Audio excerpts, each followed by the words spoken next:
Welcome to the New Mindset Podcast. This is Georgia. And this is Jacob. And we are super excited to have you. I hope your week has been fabulous so far. Jacob. Yeah. How's your week been? How's my whole week been? Yeah. Well, your whole 2 weeks since our last episode. Since our last recording, yeah. Yeah. It's been good. What do we do? Had a bit of bonding with Winnie. Had a bit of bonding with Winnie. You went down to Melbourne. Yeah. And Winnie and I were here together for what, a week? No, 4 or 5 nights. 4 nights. 4 nights, 5 days. Jacob likes to exaggerate things. Oh my God, I just got it wrong, mate. Just calm down. But yeah, no, it's been good. Last night we had your family over to watch the Origin. Yes. Which was really cool. Yes. Queensland got flogged, so that was not ideal. Not great. And we just took Winnie for a walk before, and I was just searching it up. Why did we get swooped by a bat twice? A proper swooping as well. A proper swoop too. Like, we had to run. Looked at us. Yeah, I was like, Jacob, what do we do? And he had bolted down the road by that point. What do you want me to do about the bat swooping us? I don't know. I thought you might stick around a little bit longer to make sure I was okay, but no, you bolted out of there. No, I'm gone. What do you want me to do about a bat? But I searched it up, and apparently they do not swoop you on purpose. But I'd like to argue that point because that thing had us in our. Maybe it was going for Winston. Maybe Winston's like the perfect size for that thing. Maybe. But no, it's all been good. Yeah, and then we got camping this weekend. Yeah. We haven't gone camping in like 5 years. Solid. And we're going out to the middle of nowhere in winter. So how good? How good? How has your last few days been? Yeah, no good. I'm excited to be back in Brizzy. The weekend was super fun. Did a little looking at some shows, which was great. Some theatre shows, yeah. Yeah, some theatre shows of the kids. So that was a whole lot of fun. Well, you weren't just looking, you were like backstage. Yeah, like backstage, kind of looking at how the team does things. So that was really fun. Yeah, it was just straight back into it as soon as I landed in Brizzy. Straight back into it, literally. Straight to work. Yeah, straight to my other job after that job. What about the airport? Oh. Yeah, and then Jacob had to do some rotations for about 45 minutes. Do you want to... It was bad. Do you want to talk a bit more about the rotations and not just say rotations? Oh, I mean, doing loops of the drop-off bay. That's what I meant. Like for 50 minutes, I was just doing the same like circuit, waiting for George's bags to arrive at the airport. So yeah, that was fun. But literally took like 35 minutes to get from the airplane to the baggage drop. Yeah. It was bad. It was intense. It's okay. We're here in one piece. That was the first world problem. And Winnie's not sick anymore. We're happy. Yeah, Winnie's not sick. Everything's good. We're not sick. We're not sick. No more sickness. We're better. We annoyed someone because we all got struck down in like the same week. Yeah. Same week or two. Yeah. But no, all good. We're back. Now I'm just emotional about the state of origin, but and Australia actually got knocked out of the cricket. Oh, really? Afghanistan. Who are not that big of a cricketing nation, but that's okay. But they knocked us out. Yeah. Bad. All right, let's start because I don't want to talk about the cricket. Yeah, okay, let's divert onto today's topic, which is featuring the one and only. Featuring? You, not me. Yeah. Jacob thought about the topic, where does anxiety start? Well, yeah, like we're an anxiety confidence podcast aimed at children, but more so just, we're just like a general, people. Just a general podcast talking about just life. Mm. And I thought, everyone talks about anxiety and how terrible anxiety is, but we sort of want to shift that where anxiety is a positive. It can be a positive. Yes, it's an inconvenience when it is, but I think if you can harness it, it's a positive. So I just want to start with basically where does anxiety like originate in us as people? Yeah. But I'll probably just like when we talk about anxiety, is do a quick definition. I'm trying to get this a little more narrow. Every episode we do it. Yeah, because we talk about it a lot, but we don't know if it's the first episode for some people, and if it's not, and don't want to assume anything. So, it's important to note with psychology, things are always changing. Yeah. So with anxiety, for instance, we don't know if it's biological or if it's environmental. So it's just cool. Like everything's always changing. So I suppose with anxiety, I just wrote this, and it's an emotion that everyone has. However, in some people, it can cause high levels of irrational stress that lead to life being interfered with. So everyone has it, but it's an issue when it interferes with your life. and it's an irrational stress. Mm. So, for instance, like camping, for instance, Mm. we haven't gone camping, like I said, 4 to 5 years. So now, We haven't gone camping just ourselves. no, ever. We've only ever gone with your family. Yeah. So now it's a little bit more of like okay, now I'm a little stressed because I don't know what to expect. And the irrational stress starts to come in. I don't know why I'm stressed, but it's there. It's an irrational fear. Yeah. But yeah, no, it'll be all right. Like once I'm there. But that's what anxiety is, in a nutshell. It's very complicated, but that's what it is in a nutshell. Yeah. And so how early do you feel as though that particular irrational stress comes about in people's lives? Well, irrational stress itself, I'd like to like just with anxiety, how early can anxiety start? Yeah. And like the stress response and the stress hormones. I was researching it, and like when you're in your like mother's womb, it can seep through from the mum If she's to stressed. you. Yeah. And think about how stressful like motherhood would be. Yeah. Imagine that. So, because what is it like? You'd be a little more educated on it than I am, but like the foods that you eat, the things that you drink, that's why you don't smoke or drink alcohol. Just the baby sort of consumes. So stress is no different. So I think, and I was reading the study as well. So older parents obviously have less, you'd like to think less stress in their life compared to a 18-year-old female giving birth. Yeah. I mean, give or take, but generally you'd think so. In general. So that's interesting, but it's more like the cortisol actually can seep through to the baby, which is like the stress hormone can sweep in the womb. Into the womb. Yeah. And then the baby consumes that stress. Yes. So the baby can come out, and we can come out, because no baby is perfect, no brain is perfect. Yeah. That's why it's like it's so confusing when people don't believe in mental illness, because it's like, no heart is the same as this person's heart, or everything's different. Yeah. So it's like how complex the brain is. Yeah. Like I've only done a few like subjects specifically on the brain itself, neuroscience, and like damn, that stuff's complicated. Yeah. Like neurobiology. Like Huberman. When Yeah. he talks, it's just like I can only listen for 15 minutes at a time before I'm just like tap out. Yeah. But yeah, and then so that's how early it can start. So when you're in the womb. And then I suppose, let's say your mum's sweet, so you come out in the best environment that you could. It's actually then the environment that can create anxiety in young children and even infants. Yeah. Just with an unstable environment at home, like I said, an older couple is more likely to have their, crap together compared to a younger 18, 19-year-old mum. Yes. In general. So, Yeah. like I look at like my example. How old was mum when she had me? 2021? Yeah. At the time, she was early, definitely, young. Highly stressed because, we're 25 now. And I couldn't Imagine having like a 4-year-old now. I couldn't imagine it. That's terrifying. And your parents were a little bit older, so they may have had it more together. So you may have come into a more stable environment. Yeah. So I'm not saying that either one is easier or better. I'm just like, that's the facts. Just making an observation. And that's not nothing. Yeah. Like that's, it's there. Yeah. But who was it? You went and saw someone recently. It was Gabor, was it? And he always refers to childhood. I didn't see him, but I want to. You wanted to see Gabor. Yeah. Gabor Mate. But he always refers to, like trauma and anxiety being created through childhood, because that's where we're learning to be humans. Yeah. So if anything is off in that environment, no environment's going to be perfect, and that's just how it is. But let's say something drastic is off, then that's, you're going to be more lean to potentially being an anxious person or someone that suffers with anxiety. Yeah. Yeah. So, yeah, that's my answer there. Like, it can start straight up. Yeah, you're saying like that whole argument of, if I can summarize it succinctly. Yeah, cool. Is like nature versus nurture. Yes.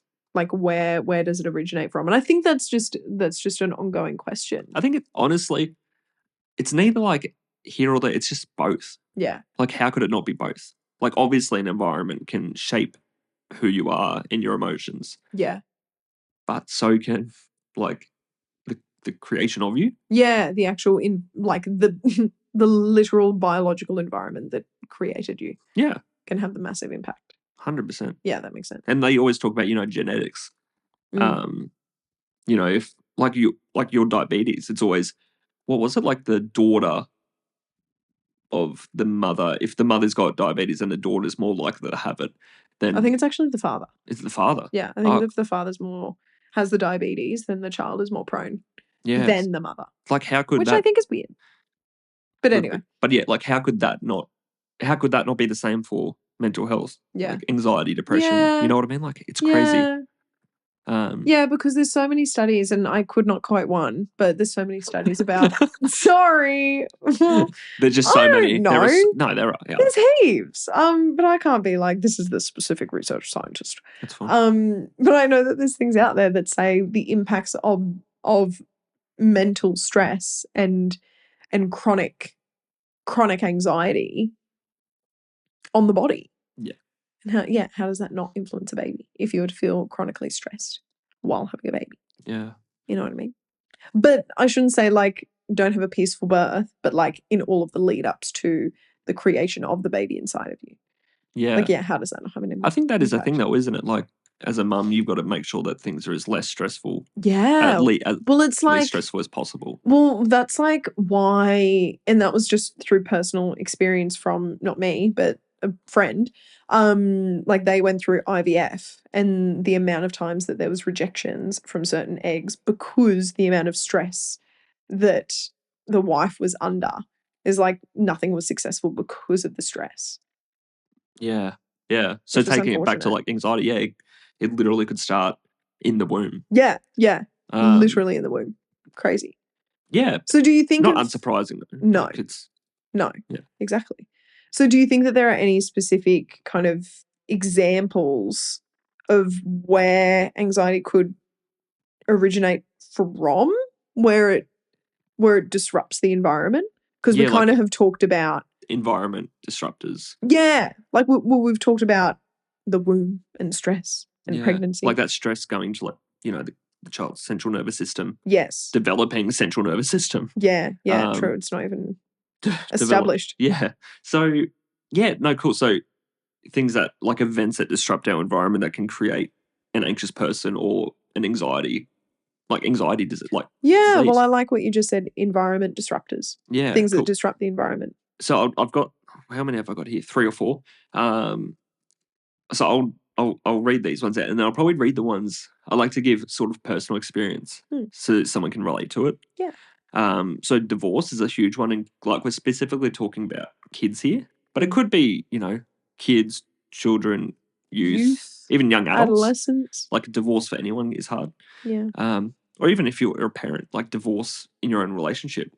I've seen it firsthand, but haven't been in it. But that just dividing assets and everything, and kids just, oh God, that'd be tough. For children, again, adults, bullying. Anything that makes you feel unsafe, disrupts your environment, bullying would 100% be up there. Wait, can I just clarify? Yeah. You said children, adults bullying. Oh, sorry, children or adults being bullied. Yeah, thank you. That's okay. I don't know if it was like children witnessing adults bullying each other. That was like confused. I mean, if kids were to see their parents then that wouldn't be in a dodgy great. Relationship, which how many dodgy relationships are there that kids would witness? So how does that connect to anxiety? Disruptive environment, unsettled, yes, not feeling safe, yeah, secure. Like we watched, I won't spoil it, but Eric, Eric, Edgar. Eric, no, the show Eric. Mate, if you're gonna disrupt, get it right. Sorry. So Eric on Netflix, it is, and that's the perfect 10 minutes is you'll see this kid in a crappy environment. Yeah. The death of a family member is another one, obviously, which we all go through. So no wonder anxiety and everything's so high, and depression. Yeah. And like I just said, obviously an unsettled environment. But me specifically, mine one was weird. Like I was talking about it last night with your family. It all sort of came in 1 week. Like I must have always been an anxious child because mum had anxiety. Then all of mum's family have like anxiety, depression. And that again could be biological. It could just be environmental and the habits from, one person went to the other, to their kids, to their nephew. So someone's got to break it. So I'll give it a crack. But yeah, what did I have all in 1 week? I had a Santa news. Had Santa news. How old was I? Like 9? Yeah. That was big news for me at the time. I was not happy. Yeah. Just in case any kids are listening, I won't say it. We had divorce. I'm going in the correct order too. So we had Yeah. divorce. Mum and dad got split. Got split up. So that was awesome timing. Yeah. They saved it for a good week. Yeah. And then I wish I had the days too. That would have been interesting. Well, like Monday this happened, then Yeah, Tuesday. like Far out. and then later in the week, my uncle, like who was like a dad, committed suicide, and it was Yeah. just like everything hit at once. It was a perfect storm, and I Yeah. was at school the next week. Oh no, I'll say actually, I was at cricket on the Saturday. Yeah. Yeah. Um, This one. Yeah. that Saturday, and I was just in the field, and I just was my brain was like fried. I just been through that much emotional, you could call it trauma. And at that point, you had the divorce and what was the first one? The Santa, the divorce, and the Santa and the suicide all at divorce. once. Yeah, but you didn't know about the suicide at I knew that it was point. a death. Yes. I knew there Okay. was a death, but not suicide. Yeah.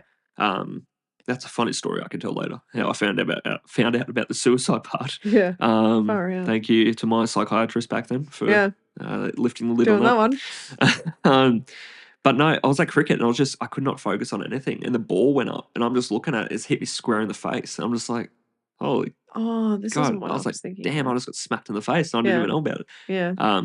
But then later that week at school, all of a sudden in class, I just stood up and I was like, I couldn't even feel anything. It was just blank. Everything just went numb and I just walked out. All of a sudden, you just don't feel safe. And I went to the toilet. I was like, no, don't feel good. And it was so unlike me because I was such a polite kid. I would have raised my hand and said, please. Like, I wouldn't even raise my hand to disrupt the class. Yeah, you would have waited. Yeah, until after between class. Yeah. But I straight up just walked out. Yeah. And then went to the office and I'm like, I got to go home. And then I just remember mum being in there and then my teacher being in there crying. And I'm just looking at them like, what's going on? But they knew the severity of the anxiety that was coming. Yeah. Yeah, that was like my introduction to it. And it all hit at once. And it was like, as a 9-year-old kid, 9 or 10, it was like, damn, this is weird. Yeah. Like that was sort of where you lose your innocence a little bit, where life isn't all sunshine and rainbows, if I reference Rocky. Yeah. Yeah. But yeah, that was that. And that was just from an environment being disrupted enough. Yeah. Like that was breaking point.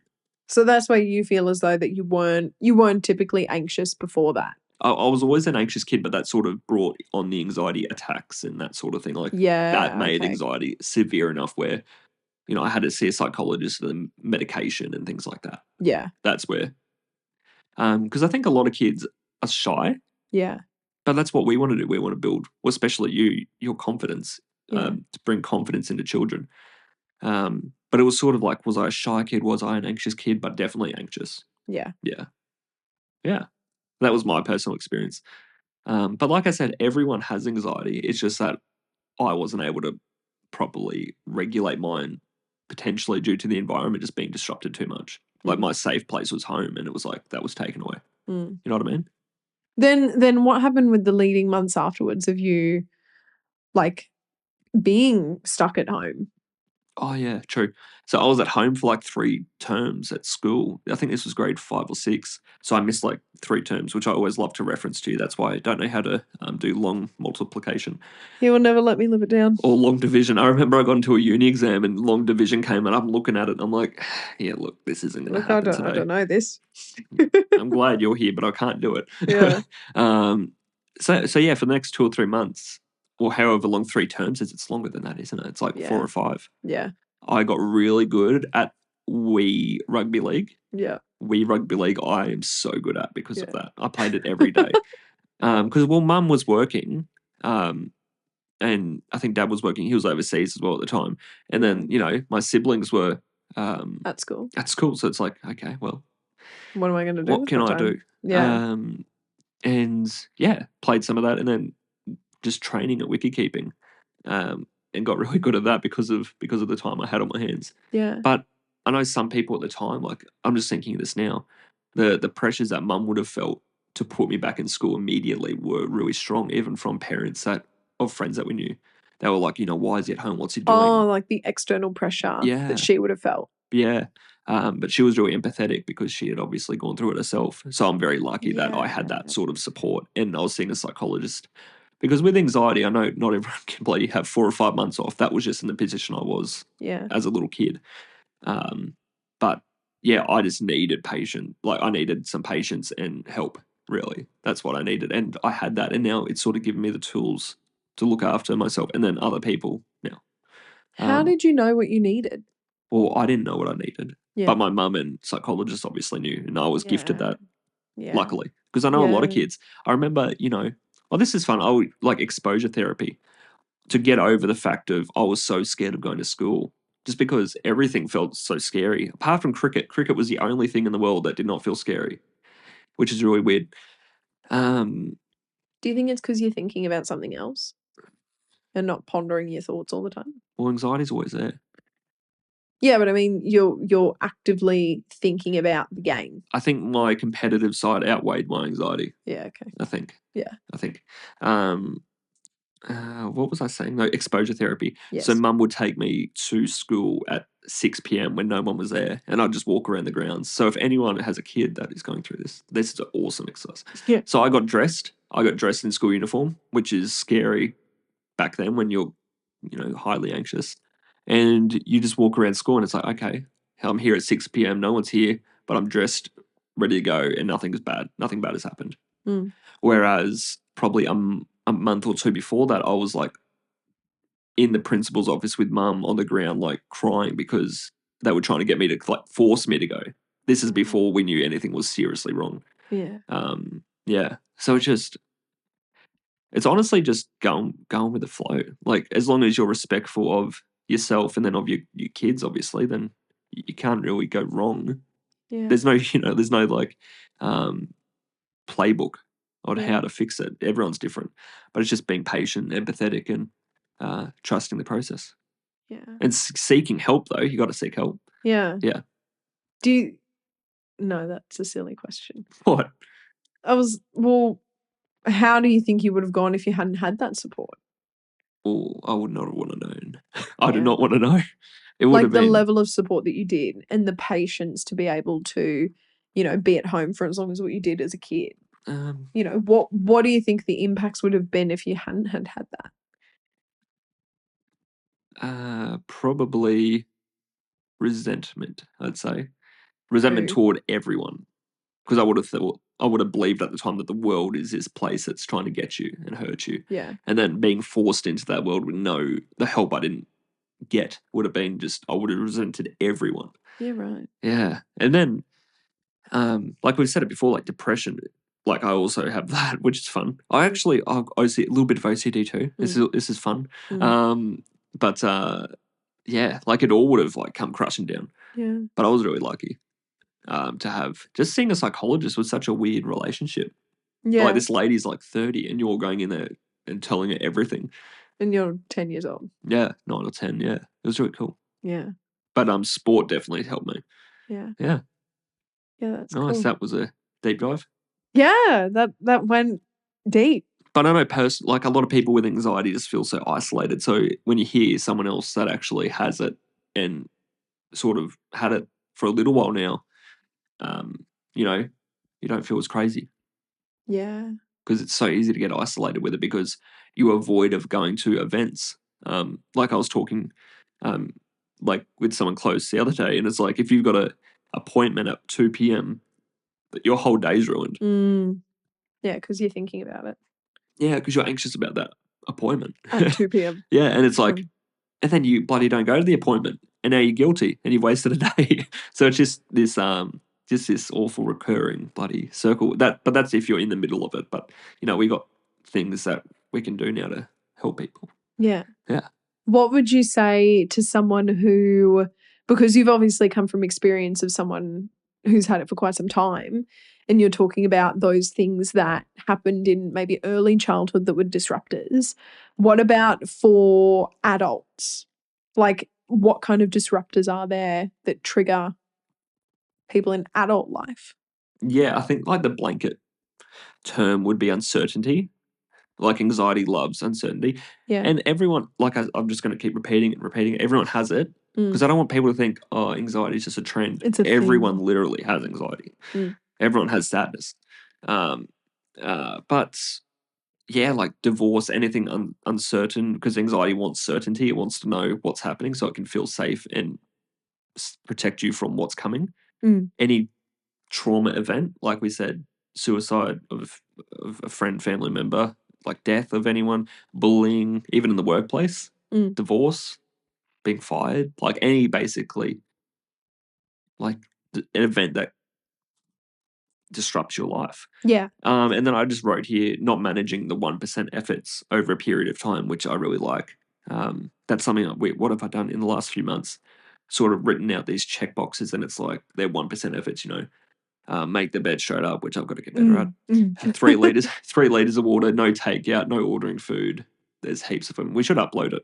Yeah. Because it's something like brush teeth. Because there's just, when you're having a bad day, and you've got, for anyone, a bad day is a bad day. Yeah. But if you're having a bad anxiety day, just the last thing you want to do is look after Is yourself. those things. Yeah. Yeah. So these the 1% efforts that you've got to maintain. And those are probably the things too, correct me if I'm wrong, like sometimes when you're overwhelmed with the anxiety, you feel as though that you're a bit disconnected to the world because you're so all consumed in the things that are going on. Those 1% efforts would be those things that reconnect you, that make you feel a part of, oh, okay, I am doing something that is worth my time or something that is invested in me. Yeah. Does that Yeah. make sense? Yeah, definitely. I think though, to be honest, those 1%ers are more for my like depression. Because Oh, depression okay. is sort of like I can feel it coming. If you study yourself, like you've got to, honestly, that's the biggest thing. Just be interested and intrigued with yourself. Mm, And I can sort of sense when it's coming. Like if mm, I miss brushing my teeth for mm, like a day or two, and it's like, okay, when was the last time I did my teeth? I've eaten like crap now for 3 days. Okay, I haven't exercised at all. mm, mm. Something's coming, and then it hits. So Yeah. these things are more so to keep you on track. And like you said, yeah, like anxiety sort of numbs you to the world Yeah. sometimes. For some people, everyone's different. But yeah, like it brings you back on track and looking after yourself, like having a shower and just doing your hair and everything shaving. It's just like that can really help. Yeah. Yeah. Like that sense of accomplishment. Yeah. Yeah. Doing something, yeah, that might seem like a little 1%, but it compounds. 100%. Yeah. I love Like that. sorry, the words blanking me. Momentum. That's the biggest thing I think. Getting it Yeah. yourself out of a rut is just momentum of these little 1% efforts. Like you can't do one big thing to get yourself out of a depression or anxiety Mm, slump. mm, Yeah. mm. Similar to like your diabetes. If you were really bad at managing it for the month, Yeah. not one day isn't going to fix it. No. Yeah, that's so true. And we all That's know really it. true. It's just doing it. Just Like we all actually know how to doing exercise. it. It's just doing it. Yeah. Yeah. So those are some of the signs that, like you shared a few signs that came on when you feel as though that anxiety is coming forward, or maybe even the depression coming forward. What about some of the signs that appear in children? Yeah. So like, yeah. How does anxiety sort of show in children? Yeah. Yeah, these are some like real, like obvious ones, but if you don't know anxiety or if you don't believe in it, You just don't know. yeah, you don't know. But one, reluctance to attend or participate at school. So Mm, obviously, in my case, if you're not going to school and they're just so out refusing to go, obviously there's something wrong. We got to look into it. It may not be anxiety. It could be bullying. Obviously, like it could be anything. but that bullying is a disruptor to your environment. Yeah. So got to nail that on the head. Participating in school. So if you go to a parent teacher evening and they're just not having it. Like sorry. My little brother, I don't know if you're like, well, he's how old is Marky? He's like 7. Yeah. But yeah, every report card was just like not participating, not participating. Grade 2 at the moment, Yeah. grade 2 or 3, and it's like found out he's got like autism and ADHD. So it's like, well, Yeah. no wonder. Plus Yeah. dyslexia. Yeah. So the poor bugger. Yeah. It's just like look into that. It's He's not going to be a don't. genius. He's gonna be a genius, Elon Musk.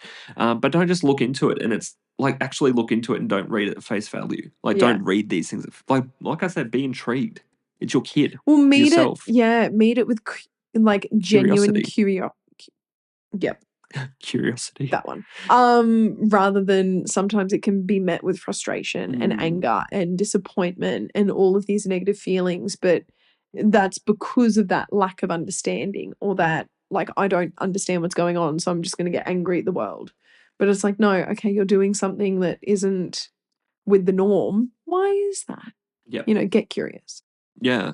Yeah. If like we're watching a movie and it's just like the crumbs. That's what I got. Like the crumbs, like everything leaves crumbs. So anxiety, for instance, will leave little crumbs of evidence Yes. of like, say not going to school. The next one is difficulty sleeping. It's these little crumbs that you can look back on and it's like, okay, that was the start of that.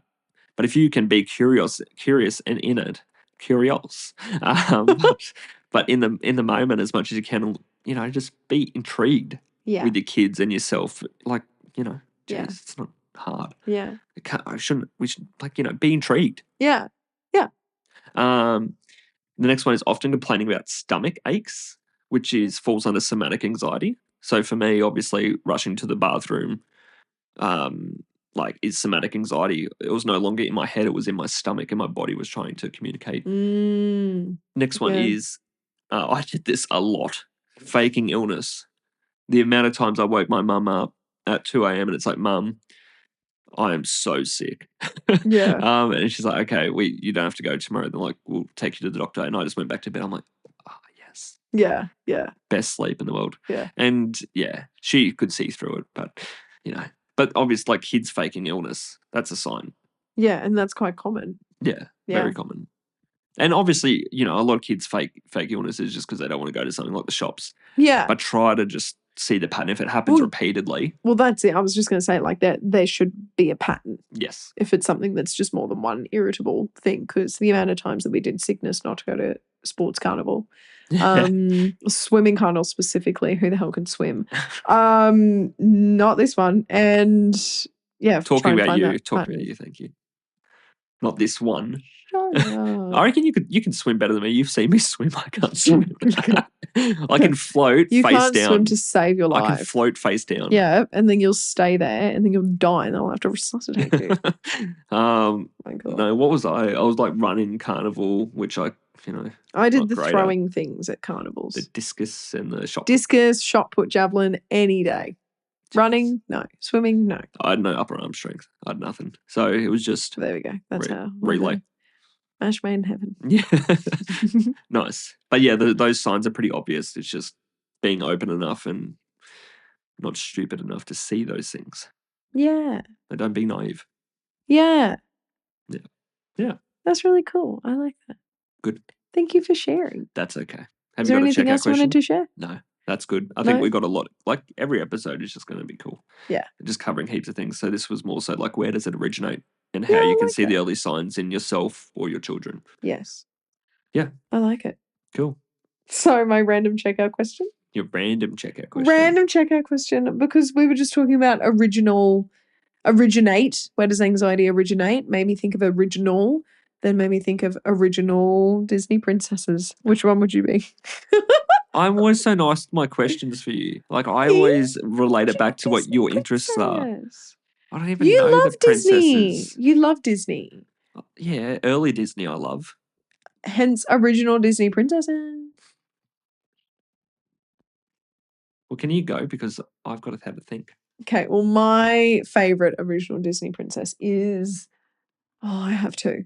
One. One is it? Oh, I love Mulan. Mulan. Is she a princess? Yeah. Oh. Nice. But she's like a warrior princess. I love that. She kicks butt. I think I've seen half of Mulan. That's tonight's agenda. No, I've got to watch Bear on Netflix. On Disney that just came out. That is a really good series. Third season. Very good. I think I love Snow White. Snow White was really cool. I love that story. Yeah. Yeah. Cool. Snow White's really cool. I like it. Can you do the bird singing, chirping song? I don't remember that. Oh. That was out of the Shrek game. The Shrek game I played when I was younger. I'm like, Fiona. Yeah. No, that came from Snow White. I'm sure it did. Like Snow White's like Because 1920s. Snow White brings all of the birds and the animals to help her clean the dwarf's house. I don't remember that, but yeah, that's how much I know about Snow White. Yeah, there we go. So she is the total Beauty and the Beast, favorite. actually. Who's the girl out of Belle. Belle. I like Belle. She's good. Done. I'm locking at Belle. Okay. Cool. Well, thanks everyone. Let us know what your favorite Disney princess is. Let us know. That is the only part of this podcast that we want you to listen to. No, it'd be fun to know if you got anything out of this. Yes, it would be. Yeah. We'll do a video next week. Love it. Love it. Okay. Thanks so much for listening, everyone. We'll see you next time. Thanks, guys. Bye. Bye.